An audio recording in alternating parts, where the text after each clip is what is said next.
not be huge in the West, but the Yakuza series may be the only proof that Sega, a company whose recent successes are mostly from publishing other people's games, can still create something worthwhile.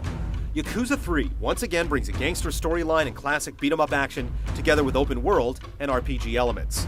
The result is a uniquely Japanese video game with a lot to offer.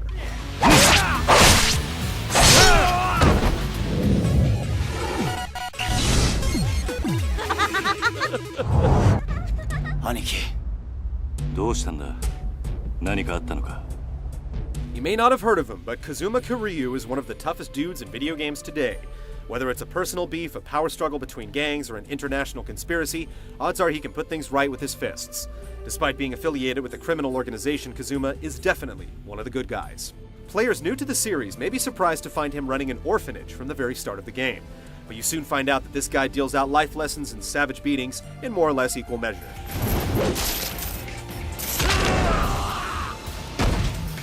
Maybe leaning just a little more toward the beatings.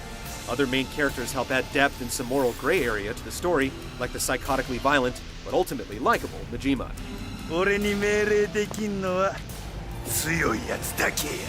The plot goes for a bit of everything, with scenes that range from heartwarming to melodramatic to hard-edged.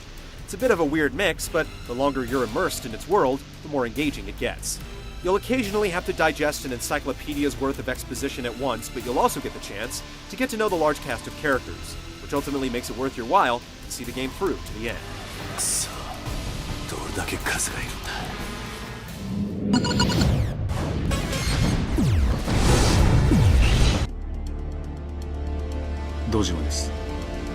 The Yakuza series is sometimes referred to as the Japanese Grand Theft Auto.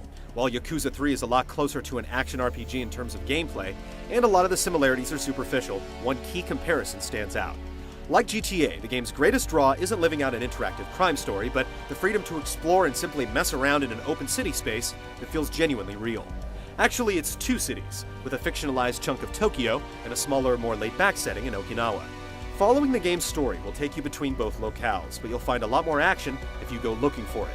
Side missions, mini-games, and other chances to interact with the world make it easy and enjoyable to slip into the role of virtual tourist. Not every activity is actually worth doing, but it's great to have so many options. If you check the actual numbers, the sheer amount of things to do is almost ridiculous. A normal player won't get anywhere close to 100% completion, but that's okay.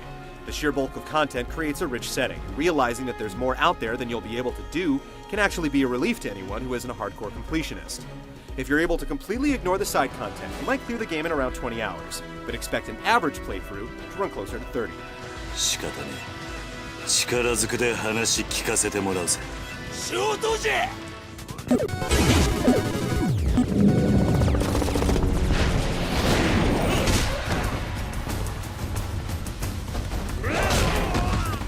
In densely populated urban centers, it just doesn't make much sense to drive a car. The advantage of hoofing it everywhere you go is that you'll naturally come across interesting people, events, or maybe even a collectible coin locker key as you're making your way from point A to point B. The downside is that something about the main character sets off every street punk and gang member he comes across. It's essentially the action equivalent of random encounters. Despite being the hardest looking man on the street, you're constantly accosted by irate individuals who think they can take you down. They're vastly overestimating their chances. The reforming power of Kazuma's fists of justice is such that humbled foes will profusely apologize and even give him gifts to make up for their transgressions against justice. You'll beat lessons into these hapless goons with combo attacks, following up a chain of weak hits with a few power hits with different results. The fighting isn't especially deep and technical, but it is fun.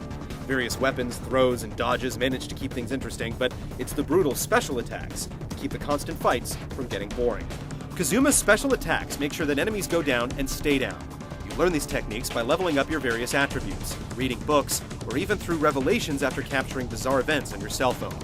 A glowing meter indicates your fighting spirit, and when you start to glow, you can slam on the triangle button to trade in that power to inflict some serious pain.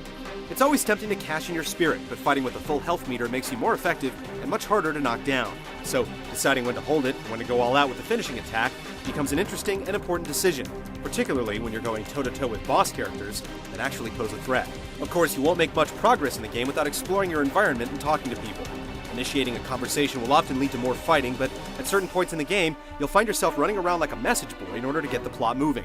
Things drag from time to time, but if you suffer through the talking heads and copious orphan drama, you'll always be rewarded with a more interesting development. あ？どういうことや？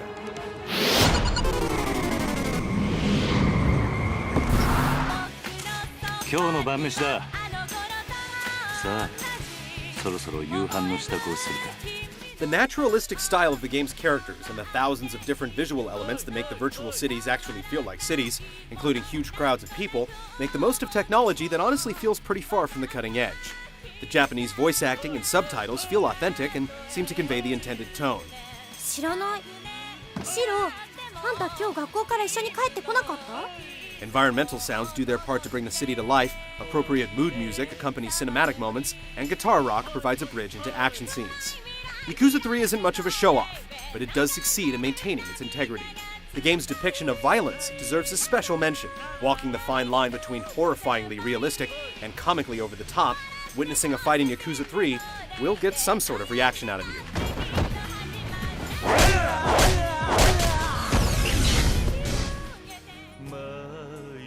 Yakuza 3 brings together enough different gameplay styles that it's more or less pointless to assign it to one particular genre.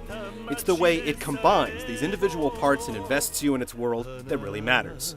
Brutal fighting carried out by a character that constantly grows more powerful, a solid story that succeeds in involving you despite sentimentality and silliness, and exceptionally well-realized environments make Yakuza 3 a powerful experience that simply could not exist outside of video games. ありがとうございました。